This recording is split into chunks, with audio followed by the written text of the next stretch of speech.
Hello, Cryptonauts, and welcome back to another episode of Cryptocurrency Chat. I am your host, Blockchain John, here with my co-hosts, Jake Jabarelli and Cryptonaut Mike. How's it going, you guys? All right. Jake, you there? Yeah, can you hear me? Perfect. Yeah, I can hear you now. Got it. Cool. Let's see. Oh, I'm jumping ahead here. Let's go over to... let's see. Top 10. For you cryptonauts out there, we're going to give you guys the top 10 daily stats as well as your crypto news of the day.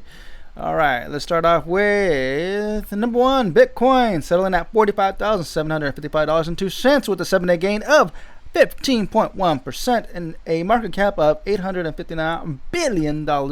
Number two, we have Ethereum settling at $3,184.73 with a whopping 7-day gain of 16.9% and a market cap of $372 billion. And number three, of course, Tether with a 0.7% gain in the past 7 days with a $63 billion market cap. And number four, we have Binance Coin settling at $396.86 with a whopping 18.5% gain in the past 7 days with a market cap of $61 billion.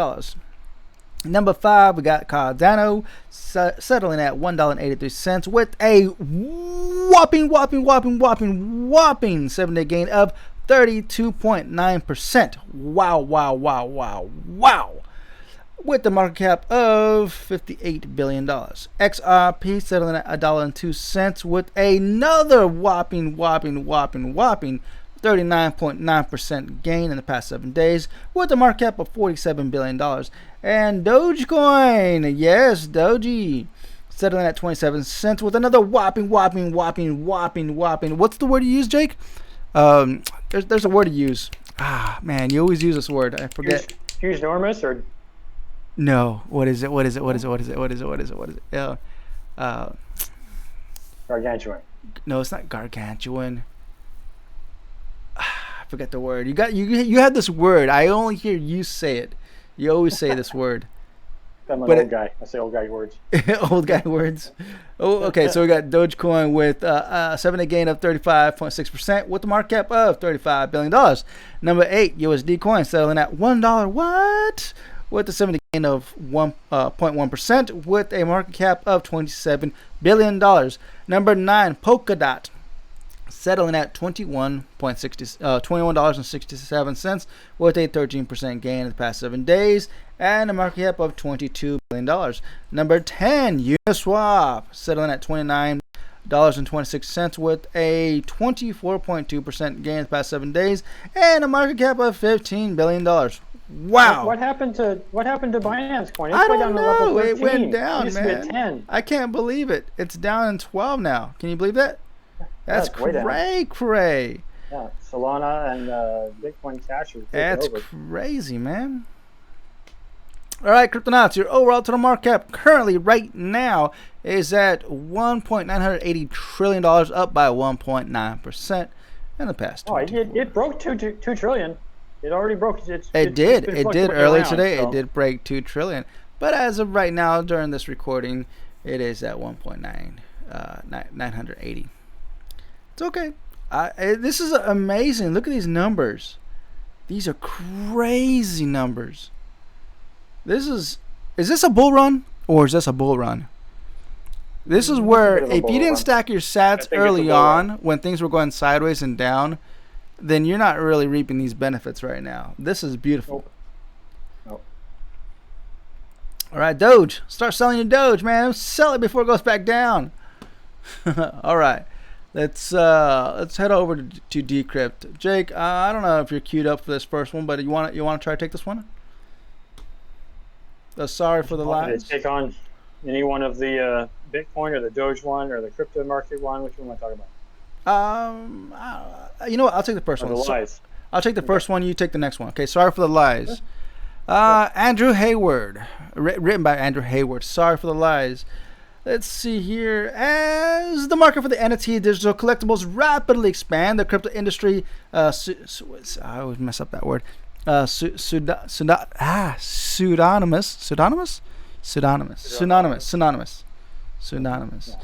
Nature can make it difficult to truly know where projects came from and to trust who's behind them. Many NFT collectors found out the hard way this week after the creator of a prominent women-centric project admitted they had lied about being women themselves. Oh my God!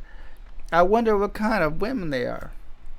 Well, nowadays, never mind. I don't even want to go there.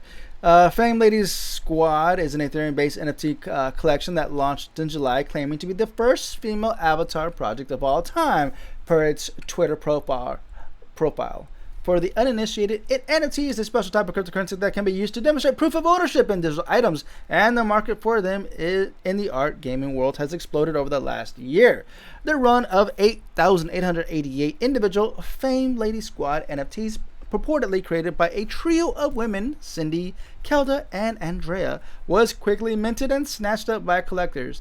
An engaged community of fans sprung up around the project, and secondary market prices started to climb. Even investors on social media, influencer Gary Vaynerchuk, an NFT creator himself and new owner of a $3.7 million CryptoPunk NFT, exposed his love for the Fame Lady Squad on Twitter. And the project earned a mention in the recent New Yorker article. Amidst a recent uptick in NFT market trading volume, Fame Lady Squad seemed poised to continue rising in demand. Until... But in recent days, questions around the origins of the Fame Lady Squad project got louder. Twitter sleuths such as Fedor Link and Dearest Haley? Dearest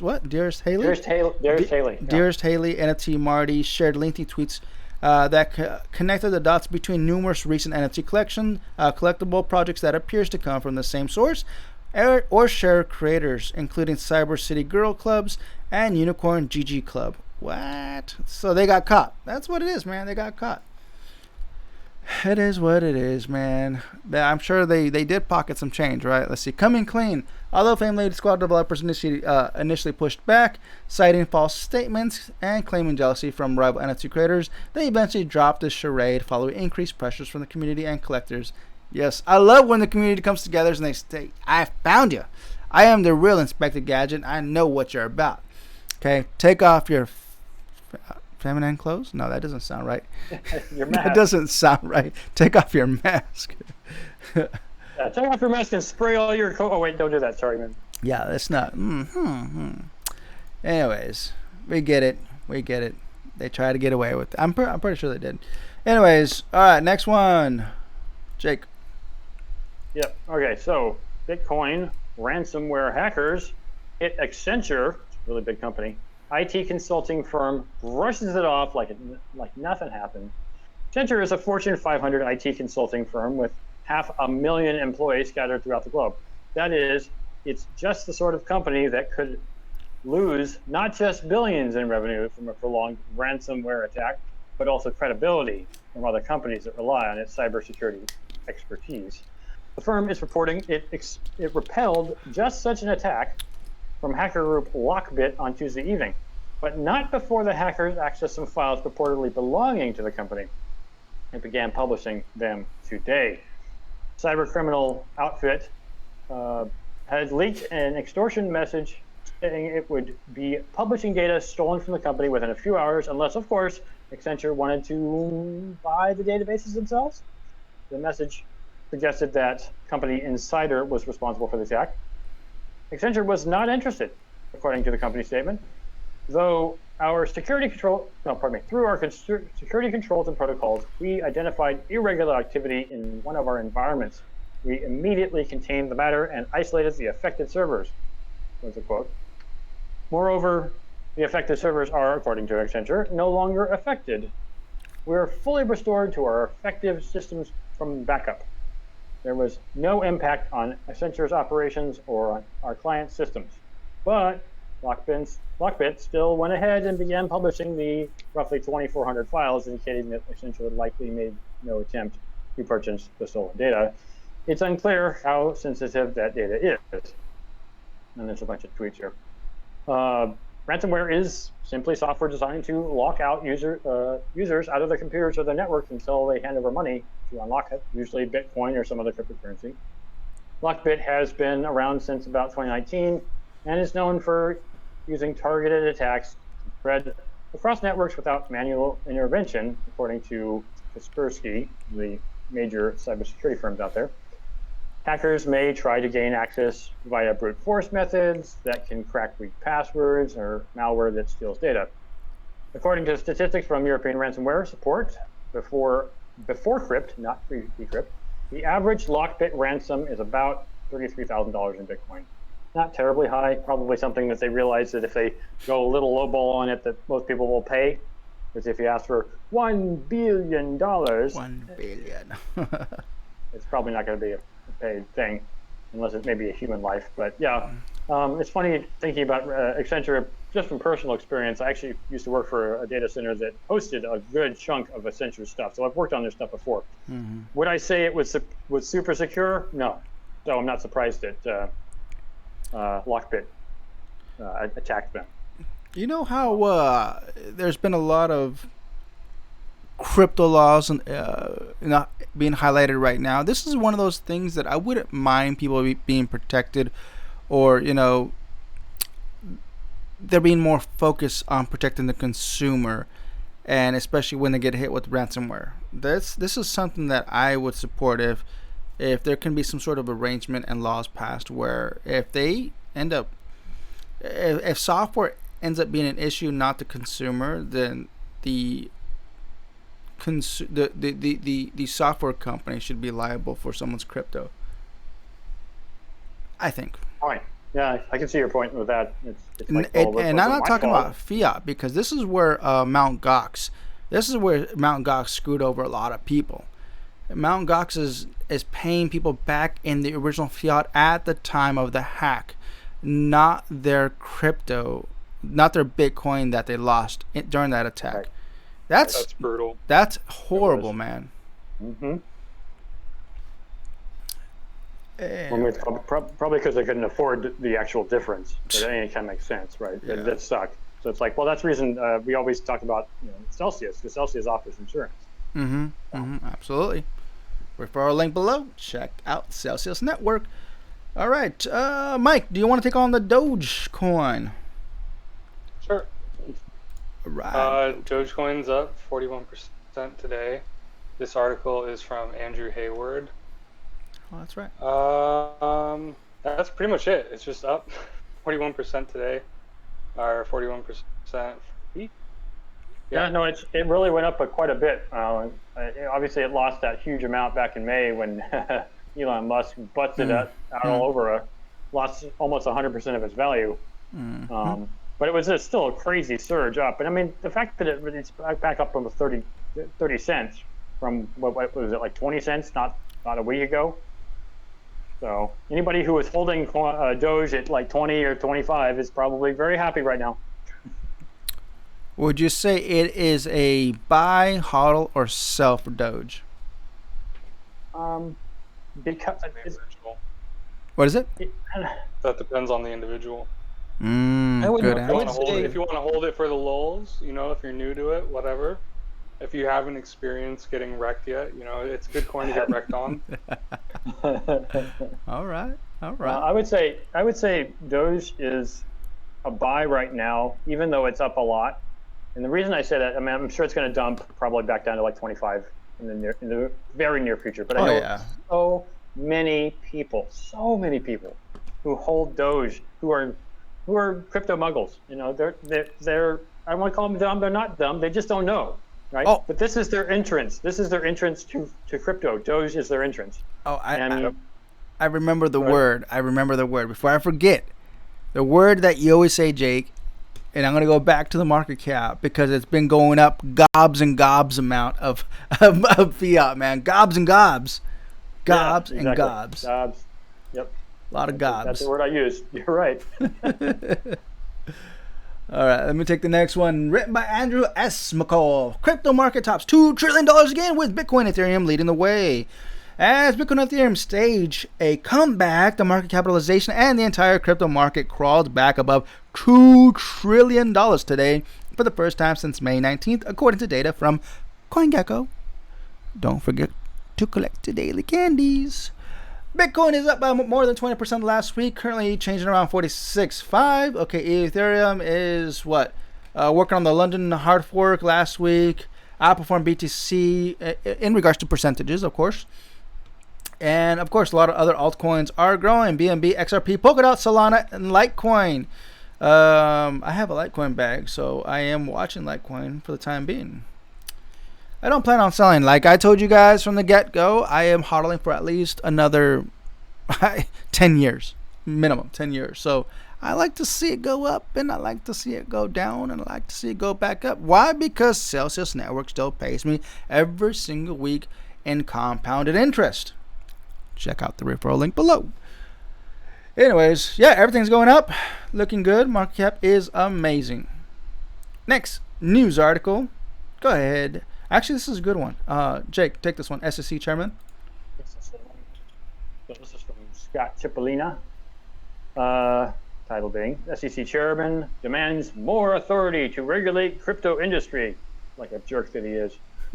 Chairman of the Securities and Exchange Commission, otherwise known as the SEC, Gary Gensler, has penned a letter to Senator Elizabeth Warren stating that crypto investors are not adequately protected.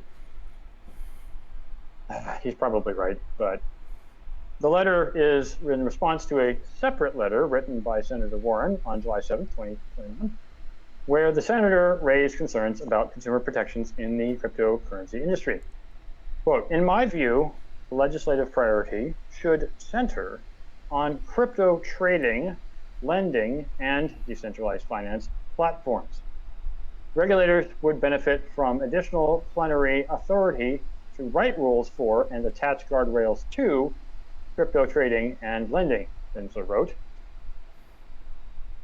Gensler and Warren have both spoken out against the lack of regulation and consumer protections in cryptocurrency industry. The release of this letter confirms both individuals stand side by side to address the risks. Well, what can the crypto industry expect from this, right? That's always the next question. We're all cryptonauts here, and we kind of are skeptical of our government's misunderstanding. This is not the first time Gensler has made his intentions for the crypto industry clear. Just last week, the SEC chair spoke in the exclusive CNBC interview, as well as an address to the Aspen Security Forum. During both events, Gensler made specific statements about his stance on crypto. Among the most prominent of those was the claim that decentralized finance, otherwise known as DeFi, platforms could be selling unregistered securities, and that's why he's suing Ripple right now. He reiterated the same point in today's letter to Senator Warren, quote, I believe that we have a crypto market now where many tokens may be unregistered securities without required disclosures or market oversight, he wrote, which he's never going to get because it's crypto, you can't have oversight. The SEC chair also took aim at stablecoins in today's letter. Quote, the stablecoins on crypto platform may facilitate those seeking to sidestep a host of public policy goals connected to our traditional banking and financial system, like anti-money laundering, tax compliance, sanctions, and the like, he said.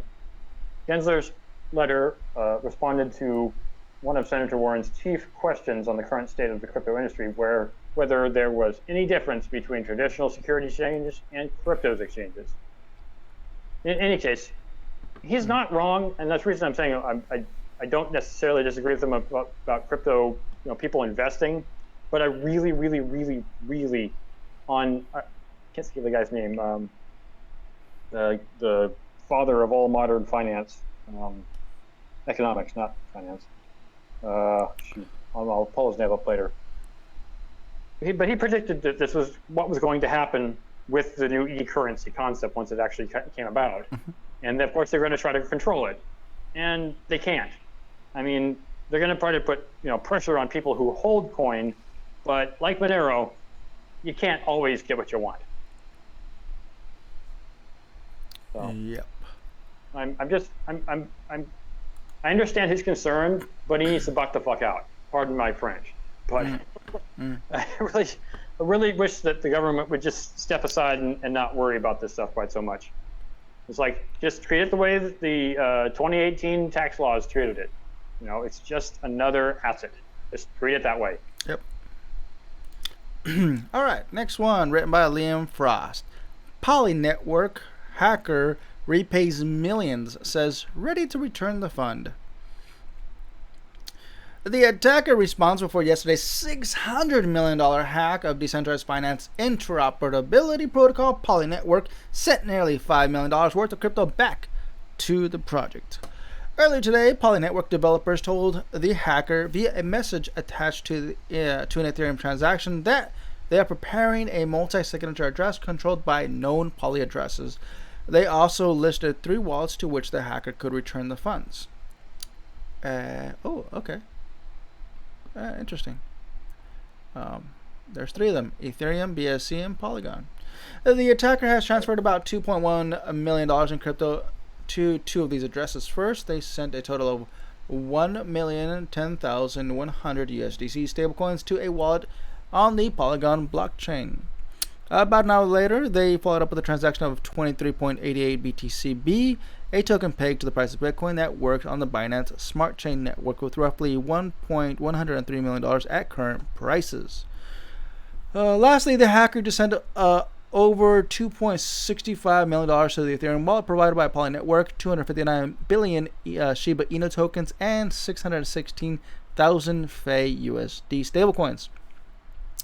Poly Network hacker to return the funds at 12 Eastern Time. The hacker also announced that they are ready to return the funds. Okay, we got it. Okay, so return the funds. I'm guessing it's a white hatter, right? Is that what this is going to conclude to? Earlier, Poly Network developers also told us that the hacker that he committed the biggest hack in DeFi history, and therefore any country will regard this as a major economic crime, and you will be pursued. This may be one of the reasons why they have begun returning the funds. Still, just $5 million of just $600 million total is minuscule. Yeah. Be happy. Be happy. This is crypto. This is a crypto world. Poly Network. Be happy that you get a freaking penny back. You screwed up code. Code is law. It is what it is. Adios. I mean. Yeah. Dude. It's unfortunate that this happened at all, but it's like, if you don't protect your money and somebody walks away with it, they could be nice and give it back to you, or you could just, accept your loss, that's a big loss. That's a big loss, man. But what would you do if you were put in that position where you were the hacker and you got that $600 million? Well, all right, so I guess we could talk about this and add in our 2 Satoshis. Our 2 Satoshis of the day, sure. The problem with, and this is actually something I thought about, not the idea of stealing really? $1 billion, but let's say that somehow you got let's say a large money amount, like the $600 million. Mm-hmm. The problem with it is, how do you spend it, right? Fortunately, with crypto, it can be transferred in other places, but when you send that much money around anywhere, they were sending $1 million here, $1 million there, $1 million here, $1 million there, fine, but it's still $1 million. Mm-hmm. That's a lot of cash moving around. That is true. And if you, I was trying to think of the quote from Ocean's 11. If you are picked up next week in Los Angeles buying a $500,000 sports car, I'm going to know about it. Yeah, because big purchases are obvious. They're glaringly obvious. Maybe not to you, but the government certainly knows about it. Mm-hmm. And so it really comes down to, now you have all this money, how do you spend it? In fact, that's the thing that always bugged me about gargantuan sums of money in general. Is if they're not being put to work, they're almost useless, right? It's like, it's nice to say your wallet is fat. Yeah, I got all this money, great. But if you're not doing anything with it, then what's the point of having it? No, there's no point. It's like having a hammer you never use. So the problem with actually exercising the money once you have it is the tricky part. And I mean, I could talk for hours and hours on this topic, to talk to many people about this thing. It's so hard to spend money once you have it, because it's like if you have like a $20,000 a year job in the United States here, and that's pretty low. That's poverty line. Paycheck but to paycheck. Let's say that was where you were, and then suddenly you have a Lamborghini. Even if you didn't buy it, you just had a Lamborghini. A lot of people are like, well, where'd you get that from? Yeah. And the government's definitely going to want to know. They're going to be like, oh, now you have a Lamborghini. Let's see, was that Lamborghini $250,000? Yeah, okay. You make $20,000 a year. Now you've just made effectively $250,000 by owning a Lamborghini right now. Selling So drugs. now your taxes will suddenly go through the roof because you got to pay the tax on that car. Oh yeah. And so that's the reason a lot of people, like when they play like on The Price is Right or something and win a prize on the show, they don't take it because they can't afford the taxes. Mm-hmm. The reason it's always better to win money if you can, because then you can pay the taxes. It's just that's the problem. It's like once you have the money, how do you spend it? I don't even know. This is the reason I suspect that. Well, I think that very, very wealthy people have a tendency to spend gargantuan sums of money on stupid ass paintings because it's a great way to store money. Buy yourself some NFTs. How about that? Yeah, exactly. This is how you store money. You might get like 2 or 3 NFTs for that amount. Yeah. So well, you could buy what? You could buy 3 Beeples for that price, right? No, it's you could buy 8 Beeples for that price. Jesus, that's insane. So yeah, the question is, how do you, you can't spend it. You got $600 million. That's great. How do you spend it? I don't know. Maybe you do favors. You're like, hey, I'll pass you, 1,000 Ethereum. Don't spend it, but here's 1,000 Ethereum if you just give me your house. Yeah. All right. What do we got? The next one is the ASPAC and quantum computing. Yeah. You want to take it? Is that still on today? Yeah, it is today, isn't it? That's the last one. Okay, I'll do it. You're right. My bad. Okay, so a SPAC and quantum computing led AMC president to adopt Bitcoin. What? So movie theater chain AMC Entertainment plans to accept Bitcoin for movie tickets at the end of 2021. The company's CEO and president, Adam Aron, and during a quarterly earnings call earlier this week, explaining the decision, Aron said that it was the result of the additional research he had done to conduct prior to taking a board seat at the firm called Centricus. Centricus is a special purpose acquisition company, SPAC. That's a special purpose description there, which is a type of shell corporation explicitly used for purchasing another company so that people don't know where it's coming from exactly. That plans to acquire ARKit, ARQIT, a UK-based blockchain and quantum encryption satellite firm. Quote, I've had to learn more in the past 6 months about blockchain and cryptocurrency than I learned about it in the entire decade before that, said Aron. This increased knowledge has given me the confidence to tell you all today that AMC is hereby formally announcing on this call that by year end, we will have the information technology systems in place to accept Bitcoin, end quote. He added that this is just the first step in AMC's expansion into the world of crypto. I'm sure it has nothing to do with Robinhood. Sorry. Yeah, let me ask you something. AMC has been keeping their head above water since the beginning of COVID, and probably prior to that. They haven't been doing too well. Do you think that this particular part of consumerism is dying out and more on-demand things are like, Netflix, Hulu, YouTube is just going to be the norm, or is theaters part of the American culture? I personally, I guess I don't mind dropping that I'm getting into a theater business, although it's still not right away. It's down the road several months. But the thing that I really appreciate about the theater experience, people love the experience. They love going out and they love seeing the show on a big screen with booming sound and a really nice seat. Most people don't own that in their house. People live in apartments, right? A lot of people live in apartments. And there's also the social aspect. People are social animals. They love to go out and hang out with their friends. So as much as it is convenient to stay at home and watch a show, especially since you don't have to get the kids all in the car, but it's just a social event. I don't think theaters will ever go away. They may change their format, but I don't think they'll ever disappear. AMC it obviously did well because all the weird stock people who were buying up GameStop. Well, AMC was another one of those stocks that people were buying up to try to boost the price a lot to reverse the short sales. But whether or not it's AMC or some other corporation, Edwards Theaters, whoever else owns theaters out there, I don't think they're going away, and not anytime soon. As long as people are allowed to go outside and do things that are social, we will still have theaters, and for till the end of time, in my opinion. I don't know, man. It's really expensive now to go out to the theaters. I'm just saying. You want you want a large popcorn, a large drink. That's seriously over $20. Why would you buy that stuff there? Just buy it before you go in the theater and hide it in your pockets. You know, they don't usually pass it down. How do you pop the popcorn? Well, I'm not talking about popcorn. I'm talking about candy or soda. So, but you're right. You're right. If you want popcorn, you're probably gonna have to buy it inside the theater. But, that's seriously $10, bro. That's not including taxes. How much is a ticket? How much is a ticket for one theater? Tell me. How much you pay for a ticket? So the last film I went to go watch was Mortal Kombat. I love Mortal Kombat. I've been to Mortal Kombat since I was a kid.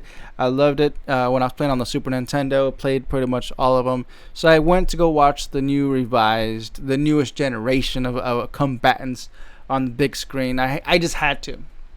Mm-hmm. I wanted to go out there with the intention to buy a popcorn, to buy a drink, to buy my ticket, obviously. I wanted to have the IMAX experience, and I wanted to have 2 beers. Okay.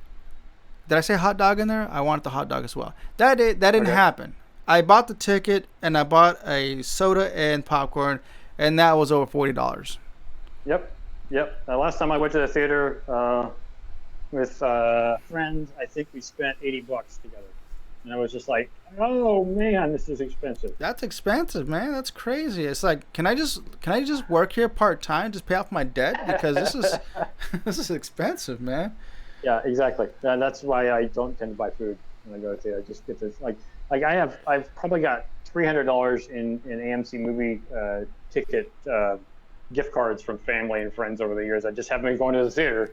But now that it's sort of back open, not really, but I mean, let's say the pandemic ends, hopefully, and we're all allowed to go back to the theater. Yes, absolutely. But the one thing I much prefer, it's just this newer thing that I'm getting into, is a more custom experience. So AMC theater, that's a theater, right?